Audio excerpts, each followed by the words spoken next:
ശൈഖന അത് കേട്ട് അവിടെ ഇരുന്ന് പോയില്ല. 2 മണിക്കൂറിലധികം ഞാൻ വയത് പറഞ്ഞു. അന്ന് വയത് പറയുമ്പോൾ എനിക്ക് വല്ലാത്ത വിയർപ്പാണ്. വല്ലാത്ത വിയർപ്പ് എന്ന് പറഞ്ഞാൽ കുപ്പായവും ഒക്കെ നനഞ്ഞ് ഇങ്ങനെ പിഴിഞ്ഞാൽ വിയർപ്പ് ഇങ്ങനെ പിഴിഞ്ഞാൽ വെള്ളം വീഴുന്നതുപോലെ വരും. അതുകൊണ്ട് ഞാൻ തലയെക്കെട്ട് കെട്ടി ദുആ കഴിഞ്ഞാൽ തലയെക്കെട്ടെടുത്ത് മേശപ്പുറത്ത് വെക്കും. എന്നിട്ടാണ് വയത് അറിയൽ. ഇങ്ങനെ വയത് കഴിഞ്ഞതിന് ശേഷം എന്നെ ഒരു മൂലയിലേക്ക് കൂട്ടിക്കൊണ്ടുപോയി ഇതെന്തിനാ തലയെക്കെട്ട് എടുത്തു വെച്ചാണെന്നത് ചോദിച്ചു. അപ്പം ഞാൻ പറഞ്ഞു, നിങ്ങൾ കണ്ടില്ലേ എൻ്റെ കുപ്പായൊക്കെ നനഞ്ഞിട്ട് വിയർപ്പ് ഇങ്ങനെ വലിക്കുന്നുണ്ടല്ലോ.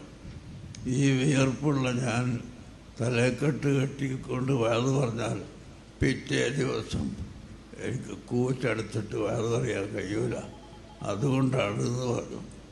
അപ്പം എന്നോട് പറഞ്ഞ വാക്കിൻ്റെ ഗൗരവം, നാളെ മുതൽ നിങ്ങൾക്ക് ആ രോഗം ഇല്ല.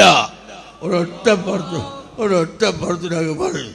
അള്ളാഹു ശിവയാക്കട്ടേതോ അല്ലെങ്കിൽ കുറച്ച് കഴിഞ്ഞിട്ട് മാറിക്കോളുന്നൊന്നുമല്ല. നാളെ മുതൽ ആ വിയർപ്പിൻ്റെ രോഗമല്ല. അവിടെ നാളെ മുതൽ തലയെക്കെട്ട് കെട്ടാണ്ട് അത് പറയണ്ടെന്ന് പറഞ്ഞു. അങ്ങനെ പിറ്റേന്ന് മുതൽ എൻ്റെ ആ രോഗം ഞാൻ കണ്ടിട്ടില്ല.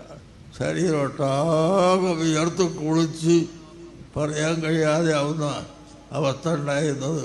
പിന്നെ എനിക്കത് കണ്ടിട്ടില്ല. നാളെ മുതൽ അതില്ല എന്നാണ് പറഞ്ഞത്. അപ്പോൾ ഇന്നമില്ലായി മൻ ലൗ അഖ്സമ അലല്ലാഹി ലഅബറഹു എന്ന ഹദീസ് ഞാൻ ഓർക്കുകയുണ്ടായി.